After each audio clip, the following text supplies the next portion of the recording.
Nation Roundtable. We have Team Horse Racing Nation here, and we have our special guest, jockey agent Jay Fedor and trainer Michelle Lovell, and we're going to get into a lot of stuff tonight. We're going to take these two for a spin, literally. Well, let's first introduce Michelle. You may remember her from back in the day as Michelle Hanley. She began her career in horse racing as a rider 1989 to 1994, and then again in 1999. She won 137 races as a jockey riding in Florida and the Mid-Atlantic. Transferred to being a trainer in 2003. Got her first win at Retama Park in 2004. She career has 410 wins from 2,270 horses. That's 18.5 win percentage, which is very good. Congratulations on that, Michelle. 45.8% in the money. And stakes winners include Dudap Blues and Gold Wonder. We'll talk about her career, the transition from being a jockey to a trainer, and a whole lot more with Michelle. Jay Fedor, you have the distinction of being our first jockey agent on the Roundtable. Great. So this will be fun. Jay grew up on the racetrack. His dad was a trainer. He was a groom as a teenager. And believe it or not, at the age of 17, when he got out of high school, he became a jockey agent. I can't imagine there being a 17-year-old jockey agent running around the racetrack. But where was that at? In Chicago at Sportsman's Park. All right. So some of the jockeys he's had: Juvenal Diaz, David Flores, Michael Bays, Corey Nakatani, Robbie Alvarado, Renee Douglas. Probably most famous for your time with Chris Amy. You spent 15 years with Chris, 8-time leading rider in Chicago, 12 graded stakes wins with Chris Amy, and now he's a current jockey agent for Sean Bridgman, who Michelle does a lot of business with. Mm-hmm. So a nice little interaction that we'll have during the course of time here. Michelle, let's start with you. How did you get into the business? We talked about you starting as a jockey. No. I started on the farm.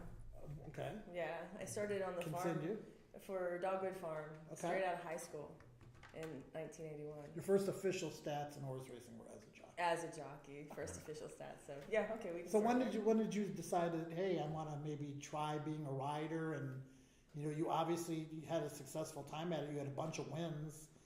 Tell us how you got into horses and eventually into the saddle. I started straight from high school, just grooming horses for a good farm, Dogwood Farm, and did that for a year and went to Ocala and spent probably 5 years breaking babies and doing all kinds of things in Ocala, and went from there to the racetrack. It took a while to get there, as I didn't think I wanted to be on the racetrack. I don't have any family in horse racing at all. So I did go to the track with trainer Phil Gleaves and galloped for him at Hialeah, which was really an awesome experience to be there. And started breezing horses, not very well, but learned, and it became natural. And I had some people say, you ought to try to ride. So I got opportunities and I started riding races. How did you get into horse racing from a family that didn't have a horse racing background? So how do you get started on the farm and wanting to be at the track? I had a horrible love for horses, like from a kid, and so I just kept friends that had horses, and I would do anything to ride them, muck their stalls, whatever it took. So, and then I remember my dad drove by that farm one day on his way back from work and said, there is some 4-board fences and horses out in Greenville, in Georgia, and you ought to check it out. So I did. My high school, my senior year, I went out there every weekend and groomed horses for free and learned how to muck stalls and did all that menial work to get a job the next year when I graduated. I went out there. They said, come back when you graduate, and if you still want the job, and we have an opening, and that's what I did. So it was fun. It was a lot of fun. Good learning experience, yeah. That's great. And then we get this question a lot, but then so you took that experience at the racetrack. Did you just show up at the track one day and say, who needs help? Like, how do you do that? I went with a farm, actually. I actually had a job on a farm in Ocala and went there I started in New Jersey, my first job, and it wasn't at the track. It was at a training center. And then I went from there to Monmouth Park, and it was just awesome, galloping horses at the track, and it was a great experience. It was really good. And that took me back to Florida. And when I got down there, I just got an opportunity to ride races and I lost weight and did it, and it was a lot of fun. I didn't ride a lot. I rode for a few years, and I had an injury in between, so I had some time off. But I did get to travel to Venezuela and ride and win a race there, and I went to Jamaica and rode. How does that happen? Does your agent say to you, "Hey, I've got an open mount in Venezuela. Do you want to go down?" How does that happen? We were invited. A couple of us girls were invited to go both places, so it was an invite. But it was a lot of fun, great memories. Yeah, I can imagine. Venezuela was really cool. Jamaica could have been cool, but there was we flew through a tropical storm to get there, and it already left. So it was like it was a terrible day. I didn't see a thing but mud. That's a dry country, isn't it? There's no partying that happens. they were hanging on the fences in the paddock, and it was crazy. It was fun. They knew me too because they watched South Florida racing, so they knew who I was. Wow. Yeah, they were big fans. Even a lot of the Jamaicans that you see in New York at Bump, they either are your so friends or into enemies. They're so into it. So Jake, so different for you. I mean, your mom is one of my favorite people in racing, by the way. Thank you. What a personality. Thank I've you. known her since I started in the game, and I've known you for a long time too. Yeah. How does one, get on the racetrack, and I'm guessing you were back in the stalls mucking and being a groom and saying to yourself, this is not for me. What does that agent guy do over there? Well, kinda. I grew up doing it, and all I wanted to be was a trainer. I wanted to be a trainer like my dad. And January, when I was 16, just turning 17, I got on a horse van. I went to Arkansas working for Jim Eckrosh. And I was living with Kelly Murray, who was a bug rider then, and Eckrosh had his contract. So midway through the Oaklawn meet, Eckrosh wasn't riding him at all, so Kelly was leaving, going to Chicago to ride. Well, I left and went back with him and went back to work for my dad. I was there a couple days. Kelly walked through the barn. He was a real shy, tentative kid. And he said, you grew up here. You know everybody. I was 6, 7 years old running around the backside. I knew everyone. He said, walk around with me and introduce me to people. I don't know how to talk to anyone. And kind of act like my agent so I get to know who's who. So I started doing that for a couple days. Awesome. It went to a couple weeks. The next thing I know, I was an agent. And I said, no, there's no more muck in stalls. Now, I wasn't making any money, but I figured out real quick what the guys that were doing good was making. I'm like, this is a pretty good job right here. Yeah. And how much of being an agent is about the connections that you have and the backgrounds of people? I mean, growing up in Chicago and being around all those people, there's a lot of old school horsemen, and those relationships are important when it comes to bringing in a new jock and saying, hey, give this guy a shot or this girl a shot or whatever, right? Yeah, it comes down to basically people skills, being able to adapt to everyone's personality. They've got different dynamic personalities that you have to kind of weave in and out of everybody. Everyone's a little different, and try to form some kind of relationship and trust, and hopefully somebody gives you a shot and start building that clientele up. So, it's an everyday thing. Is it? I mean, as an agent to go to a barn, it's a contract type relationship. You're not working for the trainer, but you try to represent your rider to help out in the mornings and help them kind of achieve their goals of getting to the races in the winner's circle, and how you can help them get there. Yeah, it's kind of, there's different aspects. You'll have barns that you ride a lot for, so you're just in there and you try to help them in the morning with any obligations of breeze and anything, or helping out there, and just navigating through the book and which horses they're going to run in which spots. And then I'll go out and try to find horses in other barns where maybe I have a little less business, and try to find a winner here and there, in outside situations. Yeah, So. it's a tough balance, and I know Michelle can speak to this too. I want to get into the relationship between trainer and agent, and the jockey kind of being in the middle, or actually to the side, because you guys are dealing with each other. But you want to put your rider on the lowest odded horse in every race. You want to put them on as many winners as possible. But you also have relationships that you have to maintain. Right. So sometimes you may have to give up in a situation a better mount in order to maintain a relationship. Talk about that balance, and then I want Michelle to talk about it from her situation. She really wants Sean to ride.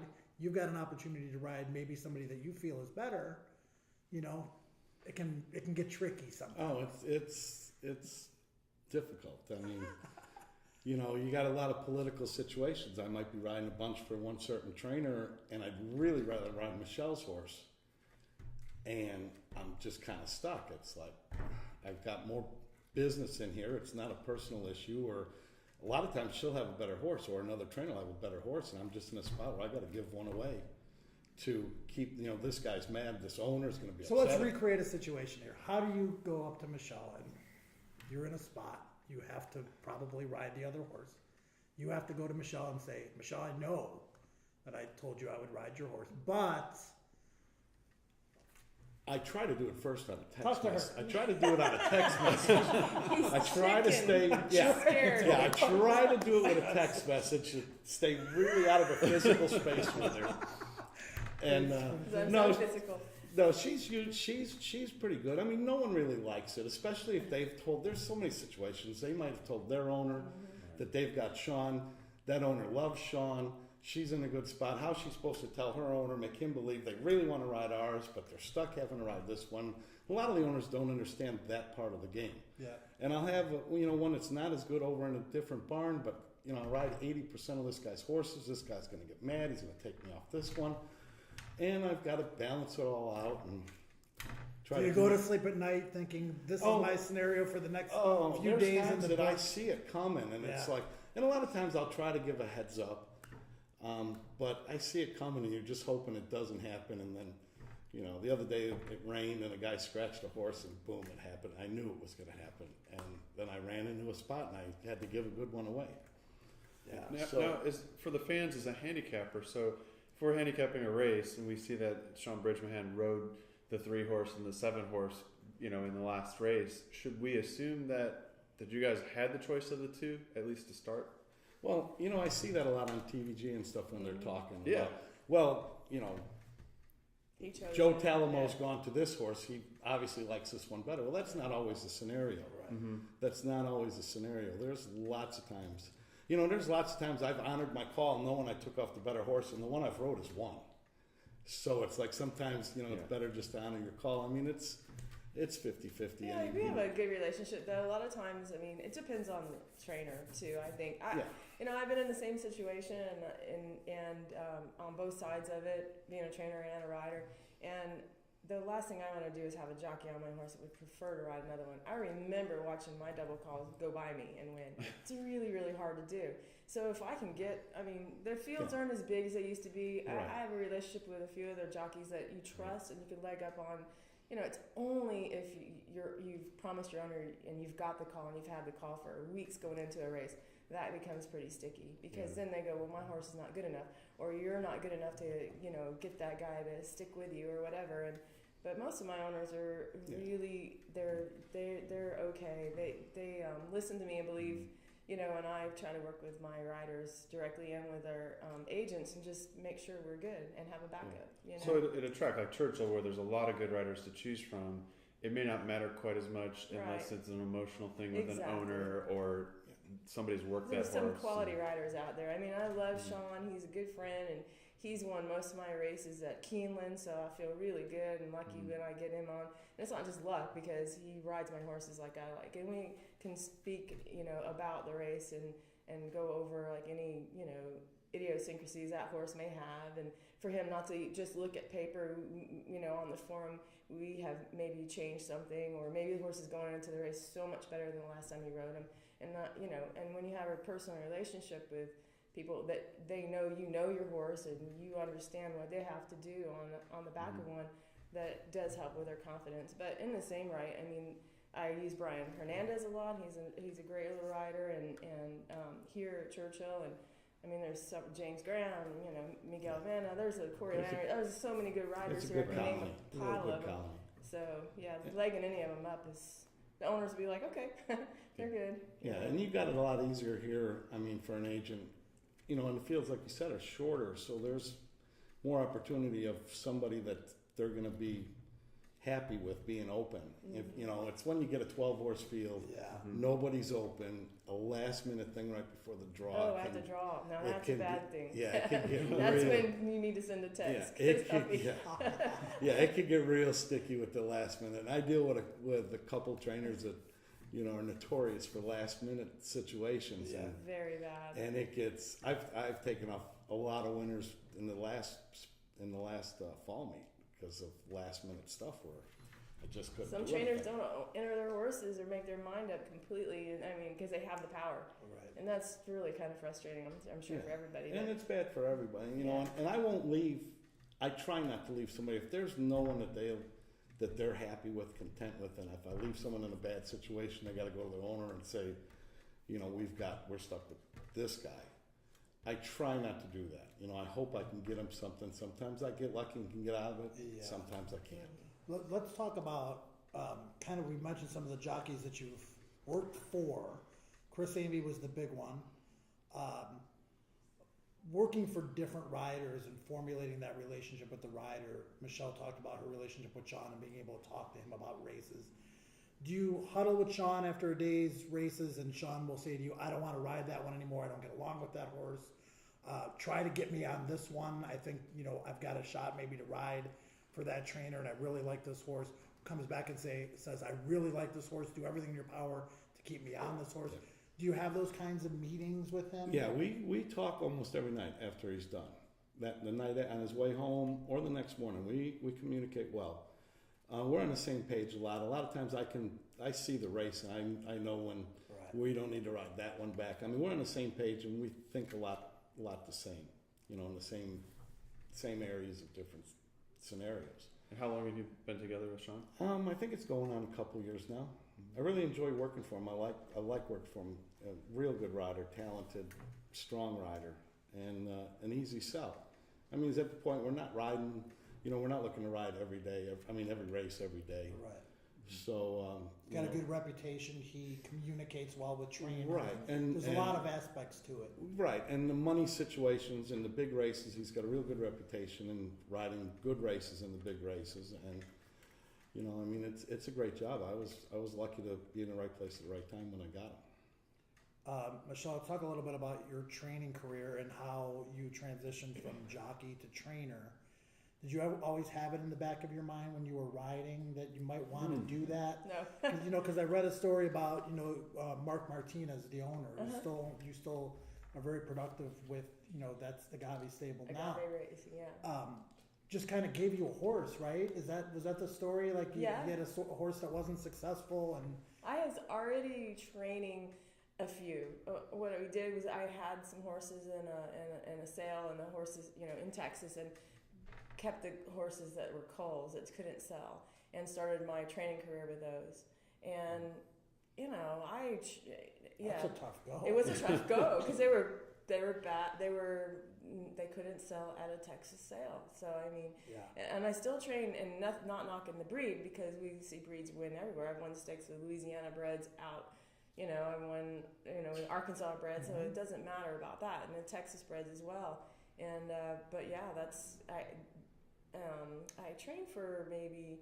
I started in 2003. I think my first horse I trained for Mark Martinez was in 6. So I've been training for him for 9 years.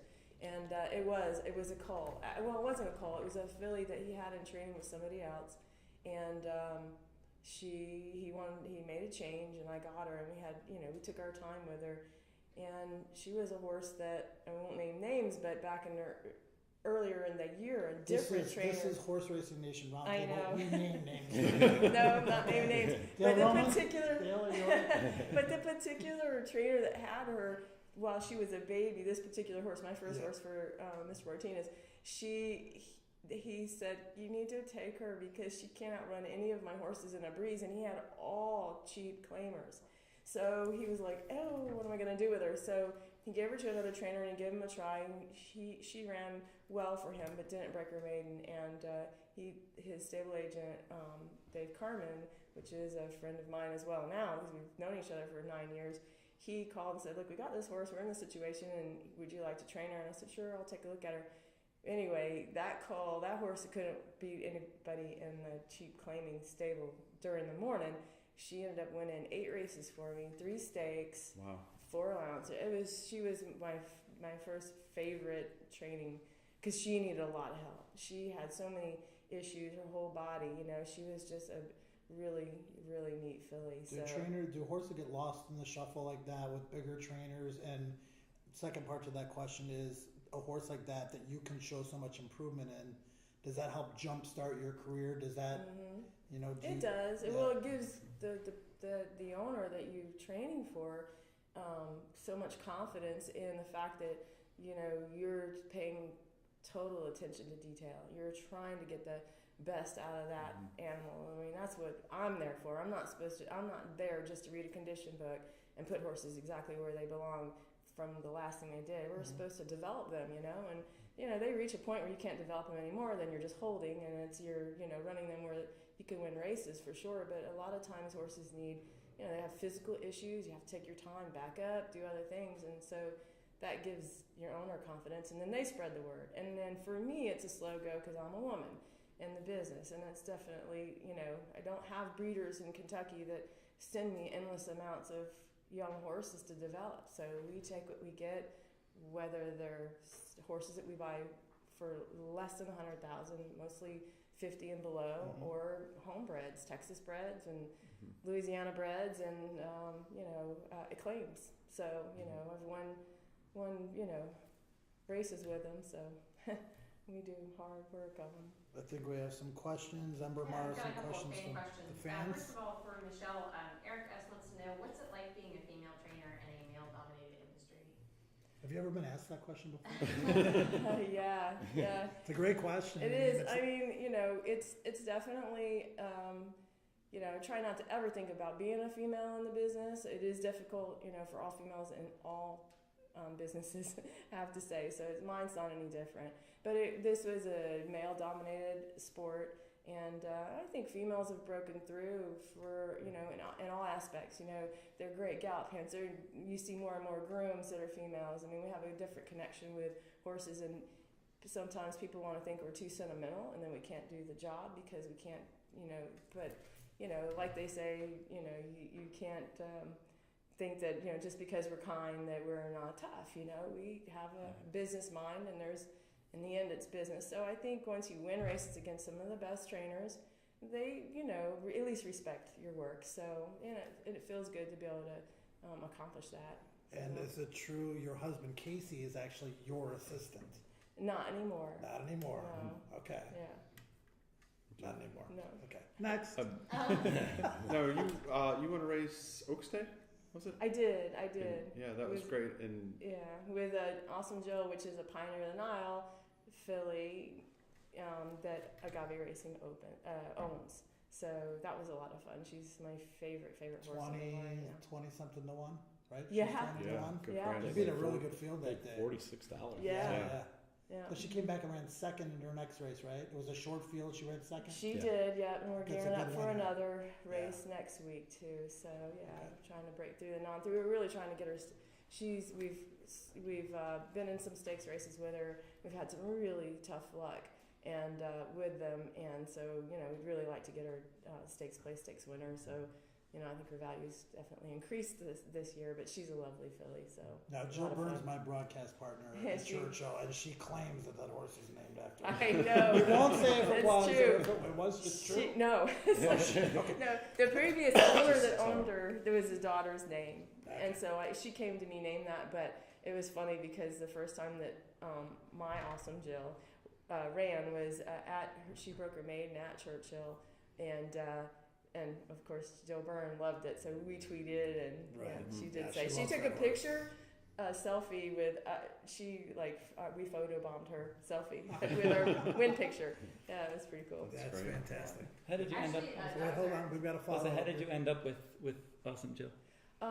She was given to me as a 2-year-old, as a young horse, just straight from the farm, and I got to develop her. And it took a long time. She was a slow developer, but a really neat filly. So I had her for another owner, Gus King, And we had her for a few races, and then he decided he wanted to move on and sell her. And I begged to let her stay in my stable. And I asked Mark Martinez if he would be interested, and he really liked her. And it was awesome. I mean, I was very fortunate to keep her. I mean, because those are my big horses. You know, horses that can win 2 other lands right now. I want to move on to, you know, I've had a few stake horses, but you know, those make my stable a lot. It makes it a lot easier to get up in the morning to see them. You know, their faces. So. Yeah, that was actually our next question from a fan, Alicia. She says, congratulations on your win with Awesome Jill. Where do you see her headed next? There is another allowance race coming up, I think, on the 18th, and that's where we'll run her at Churchill. Yeah. Is she strictly 1 turn? No, she's run okay 2 turns. I mean, she broke her maiden sprinting, and then we stretched her, and then we've taken her around 2 turns. We tried her on the grass. That didn't work out. But, you know, we're just trying to pick her spots. I think she prefers like a mile, which, you know, 1 or 2 turns, it probably doesn't really matter, but she can probably stretch to the mile on 16th. But I think it's a maturity thing, you know, more than that she can't get the distance. It's her doing it right. She likes to stay in her left lead. I say she's left-handed, and she switches perfectly in the mornings, but in the afternoons, I think she gets flustered. So she's still maturing, actually, in her brain, so it's pretty nice. Does an agent, Jay, ever go to a trainer and suggest, maybe you should run this horse long? Maybe, does an agent ever do that? Do they ever feel it in their place to make a suggestion? And Michelle, how would a trainer react to that if an agent actually did make a suggestion? You know, I think that agents don't really do that so much anymore. They may pick a spot, like there's only a few spots to choose from. Right. So they're just going to come and check with you. You think you'll go here? You think you'll go there? And from the condition book. Yeah, right? from the condition book. Yeah, because if the agent's doing their job, they should be as quick to the condition book if they want to ride your horse. Right. You know, to know where you may put them so that he can, you know, figure out how he's going to get out from other ones too. Right. You know, head stuff off. Exactly, head stuff off. I might ask, have you thought at all about a route to, you know, not ask. That's an agent way of doing things. You know, are you looking at sprinting this? Have you sprinting this horse Sure, again? Especially a young horse. Around Yeah, some make it like trainers. it's their idea. You know, especially a young horse, and if it's got route pedigree, you know, I might want to say, are you looking to stretch this horse out? Should I be looking to save the next long race? Right. You know, just to get an idea of where they're at. But because he doesn't know exactly, like a good horse still may have other issues like breathing problems that won't let them stretch or what have you. You know, so it's, you know, even though a horse looks like they should do something on pedigree on paper, doesn't mean it's been 34 years since I've been in the stall, so I try not to ever think I'm smarter than But that's a great handicapping lesson too, and I always tell people this: if a horse is sprinted 20 times in a row, and then maybe the horse gets claimed, and that trainer decides that they're going to run the horse 9 furlongs or a mile. I did that once. And how did it turn out? It was great. It was? Okay. It was great. So throw it away. I tell you what, we claimed a horse a few years back at Keeneland for $7,500, and it dwelt. It was an older horse, only sprinted. It dwelt, and it got beat 56 and a half lengths. So I was like, oh my goodness. I went in there to get my claim slip, and I was like so embarrassed. And that horse, you know, needed a little bit of time when it was like 45 days before I ran him. And I stretched him out the first race I ran him, and I was afraid that he wouldn't be fit enough because, you know, he took a lot of training. He's a big barreled horse, and he only sprinted, and he was 4 or 5 by then. And he won, and he came back and won an allowance race for us, and we won like 3 or 4 races with that horse. What do you remember his name? King Mesa. Okay. Yeah. Mm-hmm. Okay. He was pretty cool. He was a neat horse for us. So it was like a feather in our cap to do something that didn't look like we thought we could get it done, but the horse is bred to go long, and you know, he didn't want to sprint. Is that an exception sometimes though? Because sometimes, like you said, a horse will have a breathing problem, so you know a horse can only go so far based on the way they train in the morning. Mm-hmm. So then But some people get stuck. Some people get stuck. Like if you have a horse for a long time, you may get stuck in what you think that horse is all about, and someone takes it, and it makes you feel really stupid for not trying that. Okay. You know, I mean, it's true. You And like a lot of everything. horses that have breathing problems, and not necessarily, you know, like they can't get air, but they get nervous and they may have a lazy flapper in their throat or whatever. They may settle and relax and breathe better going farther than they do short. Very So I true. mean, it's really depends on the horse. The race isn't as hard on them when they can. It's when not- they can it's breathe. not- the pressure. The Sometimes- pressure. All yeah. that. Pressure. Yeah. Sometimes you just have to try stuff just to You try do. something And new. And yes, yeah. you do. Well, here's a perfect example. We talked about this before we came on about Mercer Milmay, who claimed from Wesley Ward. Most of the time, as handicappers, we see a horse getting claimed from Wesley Ward, and we're like, okay, how's this going to go? And not only that, you changed the equipment, you took the blinkers off. How do you decide when you get a horse like that maybe has worn blinkers and all 10 of their starts to just say, okay, not only have I claimed this horse, but I'm going to make this immediate equipment change. I'm going to do this and I'm going to do that. Is it just taking a chance, or do you see something in that individual that makes you say, we need an equipment change, whether it's blinkers on, blinkers off? You know, in that particular case, I really liked the filly, and we claimed that filly because she was priced right for a broodmare prospect, and the lady that claimed her wanted to keep her as a broodmare. So whether she could race again or not, that was the main goal. But to have a racehorse too was wonderful, you know. And the blinkers off, that filly is really good-minded, and she ran her guts out as a 2-year-old for Wesley. He did a great job with her, and I trained her without blinkers, and she was really good, so calm and so nice about it. And it could have backfired actually, but I thought that she worked really well without them, and I think blinkers off is a big play anyway. And I think, you know, Wesley does such a great work with young horses, and a lot of it is young horses he makes focus with blinkers, and sometimes you get stuck there because they're winning. And what are you're gonna take them off, or they're running really well. So I mean, he didn't get it. A lot of times we lose horses. I mean, I know as a trainer, and I've claimed horses, you don't claim horses thinking someone's a dummy. You claim horses because you want to try to improve it, and you might want to try something. But you see horses improve with little minor adjustments like that, and sometimes you just didn't get the opportunity to try it on the grass, to stretch it out or whatever. You just didn't get that opportunity, and it goes for other trainers as well, you know. So, you know, he might have been going to take the blinkers off as well, but we just got her in time. You made me look really dumb with that one. I'm I sorry. don't have her in my top 3, and after the race, I'm like, wow, that was impressive.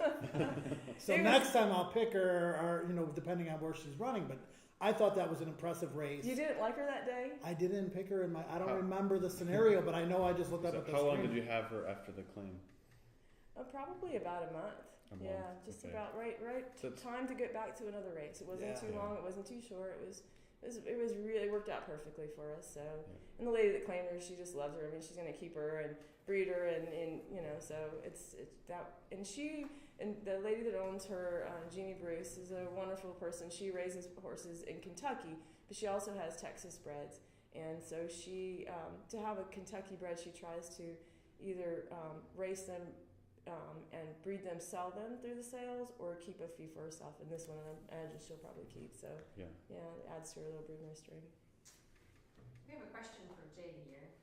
Oh boy. Jay, Rich wants to know what's a day like in the life of an agent? We're talking an off day and 3 days in a row of golf, or Or fishing on Monday, Tuesday. Facebook pictures with Jay with the largemouth bass.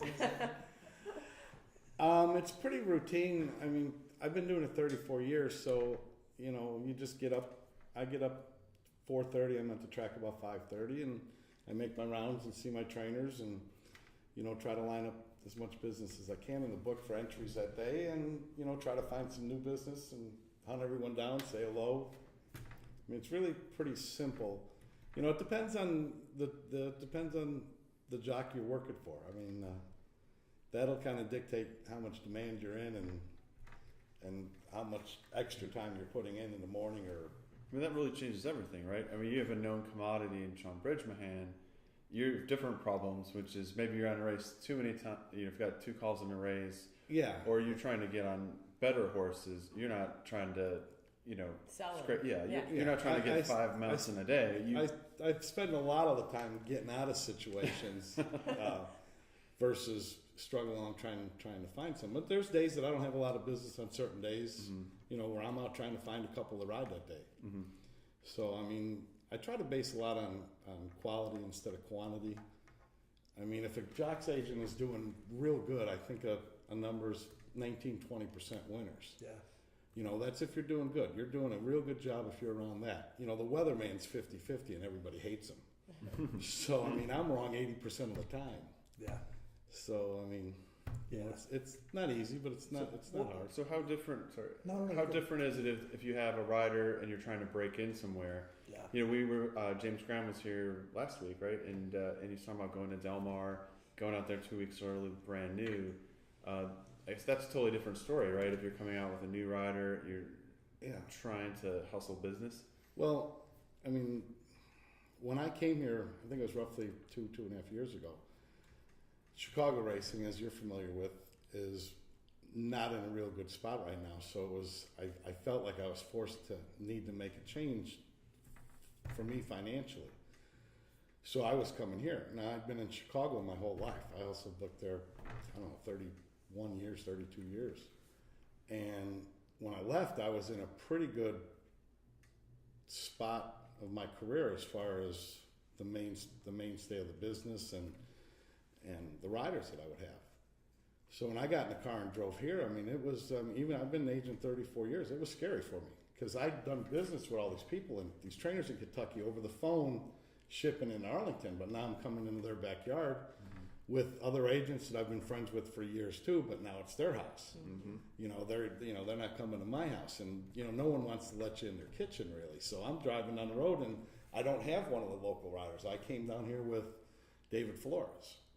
And I'd come a couple years earlier with Michael Bays, but it was just a short stint. But I'd come down here to relocate with David Flores, and lucky to have a named rider like that. And I had a lot of real fast success with him that was unbelievable. I was lucky to have him, and that's what drew Bridgman in when he was in a situation where him as his agent had to make a decision where they were going. And Lenny went to Florida. And Sean was going to New Orleans, so he needed somebody, and that's when I popped up. So I was in the right place at the right time, but I didn't think at all that it would happen that fast. So it's tough. I mean, you're coming in. I knew all the people, but I was their Chicago guy. I didn't have, the clientele business and the relationship with them locally to be moving their guys out that were here. I was the guy that they needed on the road. So it was scary. So that's gonna be pretty cool after being an agent for that many years. Good riders in Chicago. I'm sure you rode a decent amount of stakes, but now you've got a rider like Sean Bridgman that could be on a graded stakes anywhere in the country. Right.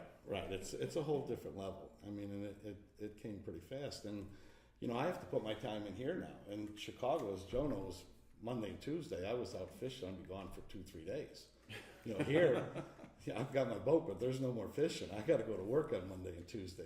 I've got to beat the barns every day. Somebody's trying to get on good 2-year-olds now. Right, you're going through these are 2-year-olds that could be anywhere next spring. And then Triple Crown season, you're trying to get on a good 3-year-old, obviously, because you want to ride. They ride for big stables. At the end of last fall, I had 5 2-year-olds that were on the Derby Trail. Yeah. When it came Derby time, I was left with one. Yeah. I mean, all I had was Commanding Curve, and man, it was the most exciting day of my career was running second there. Yeah, wow. Right. But I mean, they come and go so fast. You got to try to gather them up. Right. In Chicago, we've got a lot of good racing, but we never had that angle of it. I mean, there's liable to be a Derby winner in anyone's barn back here right now. I saw Sean work a couple this morning. Yeah, So and he rides. Luckily, he rides for a few of these people that have a lot of the real good 2-year-old prospects. Don't be above giving out a 2-year-old Yeah. winner. Don't be above that. He wants to keep his business Seriously, they would intact. think of you as a hero. Sort of. Yeah, I'm the worst tout in the world. What are some of That's the a great agent answer, isn't it? 20%. If I'm at 20%, that's why I try not to go to the races. 80% of the people I ride for are mad after the race, so I try to stay try to back. stay I away? think we have another question We've from got a question here for each of you guys. For Jay, Nathan wants to know how do you help a jock pick a horse to ride, which you talked about a little bit. And he said, do you and Sean ever disagree on horses? Oh, yeah. Yeah. Yeah, we not a lot, but yeah, we disagree. I mean, most of the time I don't go to Sean with every situation. I mean, probably not very many of them. I might let him know the situation where I was in, why I chose one over the other. And if it gets to be where it's real close, or they're young horses that haven't raced yet, and I've got a 2-year-old first-time starter from Michelle and Wayne Catalano, and they've never run, I've got to go to him and get his input on which one's doing real good and stuff like that. And sometimes mine might be doing, well, not against Wayne's, but just using that, mine might be better now, but that might be better later. So, Right. So, and I need his input for that. I mean, most of the day in, day out, I've kind of got a feeling, I mean, that's what he pays me for, to try to make those decisions. But if it's a close call, I'll go to him with it. Or if it's a situation where I've got to give a good one away politically stay in a stable that I'm riding for, I'll let him know going in. You know, if I take off of this one, we're gonna pay for it in the long run. So, you know, I run all that by him daily. Before we get to the next question, I just want to fit this in real quick because it ties in. So Noble Bird is running in the Stephen Foster for Foster's Cassie. weekend. You took over that mount at Oak Lawn back in March. Sean hadn't ridden him before. And the only equipment change that this horse has gotten better has been the move to Sean. 2 real close wins and then a second losing by a head into Ali Sheba. This horse is really progressive right now. Does your jock just seem to fit horses sometimes, and can you sometimes see improvement, or is it just the horse getting better and your timing happen to be right? That particular horse is really progressing well right now. I mean, he's in top form, and Sean fits him well because he's a front running kind of speed horse that Sean handles well a lot. He carries him a long way, and he'll get him to relax. He's really good on He it. was so mad when they lost. I mean, that was a real tough beat. That was a tough beat. That was tough. I mean, that was a tough weekend. Wasn't all it weekend. one of those Corey? No, it wasn't Corey up the rail, but it was one of those where. It was a tough weekend. I got beat a nose in the Woodford Yeah. the same weekend. The weekend before, I got beat a nose in the Hawthorne Derby. I mean, it was a tough 7 days right through that period. Yeah. But, you know, he fits that horse real well, and that horse is really rounding in. I mean, they were close to running him in the Met Mile. It was a tough decision back and forth. I mean, That's the right call. whether This to is go. the right call. Yeah, a Did lot. you see the way Honor Code ran last week? Yeah. This is the right call. I understand. And I was glad they made this one, but, I mean, this horse he's doing real well, and Sean likes him a lot. Gets along with him real well. I mean, you're talking about just for a real background. So we're talking about the Grade 1 Stephen Foster Saturday night. So you're up against Commissioner, Lee, Paganol, Opportunity, Majestic Harbor, and Cat Burglar. So good field of 7. Yeah. For, It's a good for race. I'm It's a glad good race. Opportunity entered. Well, you're probably not, because there was some question that he might not be ready. And going back to visit American Yeah, Pharaoh, he's in the stall. and He's like, why is Jimmy goes, "This opportunity," and we were like, "Whatever." Where's Pharaoh? It's really like sad. Opportunity? He was so cute. He was like, "Yeah," and we're just like, Why is this passing. other horse getting so much Yeah. attention? That's exactly what That I was other saying. horse is awesome, though. Pharaoh's he's- so cool. He's nice to visit. Yeah. Yeah, good stuff. Do we have another one? Yeah, we have a question from Celine. She says she's a New Orleans girl. She says, do you have any advice for a younger female who's trying to become a trainer? Wow. Oh boy, with background. Does she have any background? I don't know. I don't know what to say. I mean, I started at the bottom milking stalls. That's a long time ago. So yeah, it's really hard. Horsemanship, like Yeah. galloping. There's a lot of Gotta goals. start. Like I started training from the back of a horse. I never got to be in a barn. I mean, I was in barns. I understood. I mean, a horseman, legs and but medications and prepping a horse for a race on paper, and I never got to see anything under a trainer's guidance. So you sometimes just have to do it your way, and that's how I did it. But There's no substitute for experience, right? Get on Yeah, the just track. get in there Yeah, get in there, make try a to find it. mistake, and Try to find a top trainer to get under and keep your eyes open, mouth shut, ears open. yeah. Learn and soak it up as much as you can. Kind of in the same vein, a question from Tim. Do you think that you have a leg up on being a trainer because you were a jockey previously?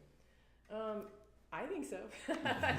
I mean, I have a leg up in that I enjoy my horses so much. I get on my pony horse. I used to gallop my own horses, and haven't done that for many years. But I usually keep a pony horse that I ride out every set. I ride with my horses, babysit the ones that need it. I enjoy it so much that I see so much more, because like a lot of tracks you can't see anything except for when they pass, or if you're in a conversation you miss when they pass. I'm on the track and with my horses, and so it does. I feel being on the back of my pony horse in the mornings helps me, and understanding from a rider's perspective, being a jockey and an exercise rider and all that, I try really hard to employ riders that understand what I'm looking for mentally. We try to pull some good stuff out of our horses. So yeah, being on the back of a horse means a lot to me for how I train, for sure. How much of a horse getting the talent that they have is mental? Oh, I think it's That's a great question. so mental. I mean, they have to have talent, but you can have talent that has no brain, or just and they can't show up on race day because they're washy and they can't focus, and then you can have horses that are just they're hard triers or overachievers, and they're really calm in their head, and you get everything out of them. They apply themselves because they're paying attention and they want it, and so I think mental stuff is, you have to keep them mentally happy. We try really hard. I had a horse being vetted out in my barn the other day, and the vet that I never met from Keeneland, he came to my barn and said, after he was there for about 15 minutes, he walked up to me and said, Michelle, he didn't know me, and he goes, your horses all look beautiful, and they're all at the front of their stalls, and they're all happy, and that makes me as a trainer feel great, because that's exactly what we want. Those happy, eager horses are ready to help us win races, Absolutely. So What are some of the things you do to keep them happy? And like, if you had a horse that was a head case, what are some of the things you can do to get them to relax? We do a lot of stuff. Number one is I put really good riders on my horses. I feel they're really good. We take our time with them, and if we have mental, any kind of mental cases, we change it up. I try not to do the same thing every day. We may jog, we may go in the chute, we may do figure eights, play with them, go in the paddock, and just keep really calm, quiet riders on them and spend time. We walk home the long way, we graze them on the way home, and we get horses that we claim that are handled completely different, and they don't just come in our barn and go, oh, I'm happy, or maybe they were great when we got them. But sometimes they're nervous and they don't know where they're at, and they've been ridden differently and trained differently, that you have to just slow it all down. And so that's what we do. And they have a jolly ball at the front of their stall, and we have great grooms that treat them well, and we feed peppermints and sweet potatoes. So No peppermints for Pharaoh, though. he can't have them. He doesn't like them. He eats carrots. He eats carrots. Yeah, I said it, Jimmy but gave me handfuls of carrots. Yeah.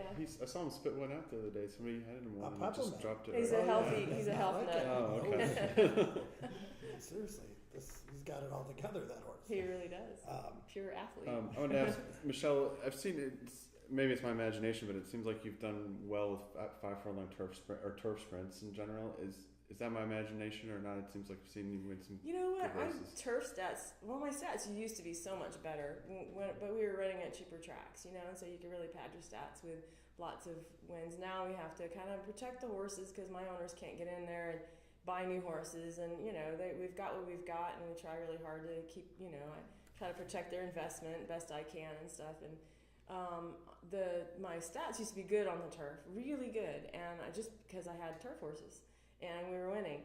And my 5 furlong, I had some good ones. I had a filly we claimed that we earned in 11 months $150,000, I think, and then we sold her for $150,000, so it was pretty cool. Who was that? She was a 5 on the turf, a Rahi filly named Palazzo Babe.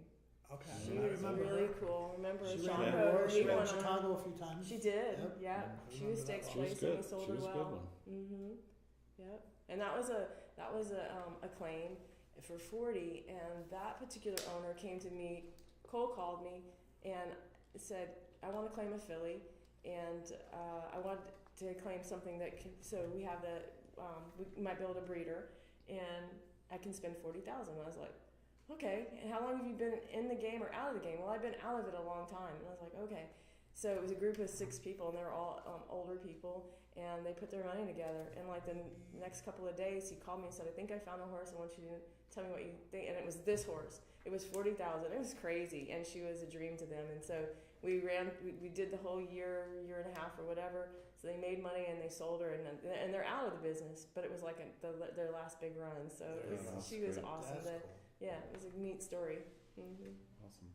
And you mentioned stats and seeing that you were aware of stats. Now, one of as handicappers, we're always looking at stats, and one of them is jockey trainer teams. Right. And this could be a question for both of you. Like, are you aware of your riders' stats with some of the trainers, and will that affect things? And are you aware as a trainer that maybe one of the riders that you have a hot streak going with, and you want to try to get that rider? I don't really. Of course, when I was up in the standings and paying attention to stats, it mattered. No, it doesn't matter. But I know who I ride and who wins for me. And I ride riders that win.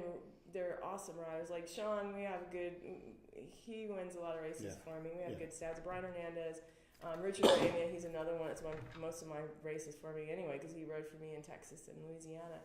So those 3 guys win mostly for me. There's some great riders that we don't have good stats with, and we keep trying.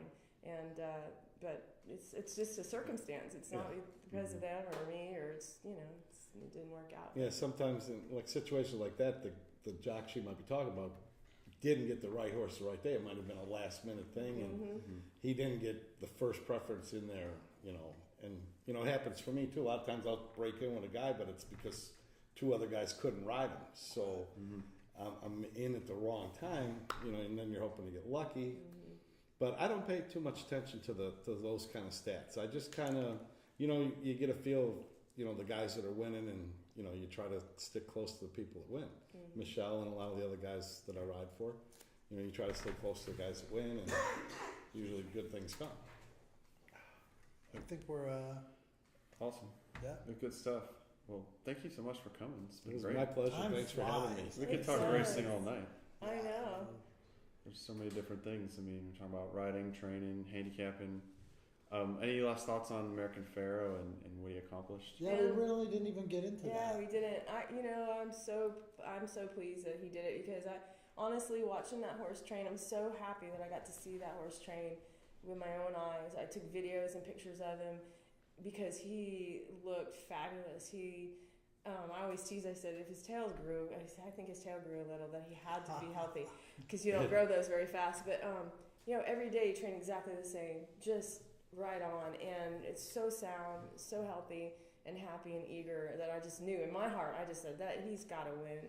And my first racing experience that I ever had at home as a child was watching Seattle Slew, and I fell in love with the horse racing, and then affirmed the next year. So now I've seen 3, so it's really neat to be a part of it, because back then I wasn't a part of it. Right. But to be a part of it has been a dream. And then to go hang out with him for a few minutes, and then so graciously allowing him to be shown to everybody. And he's like a big puppy dog. He's so It's kind. unbelievable. Yeah. What great Yeah. traits he's going to pass down to his babies. It's Yeah. really Where were exciting. you when you watched the race?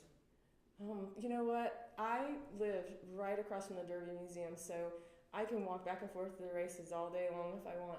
And I stayed in my house because I didn't want to miss a thing. And I should have been over there, because they said it on the big screen.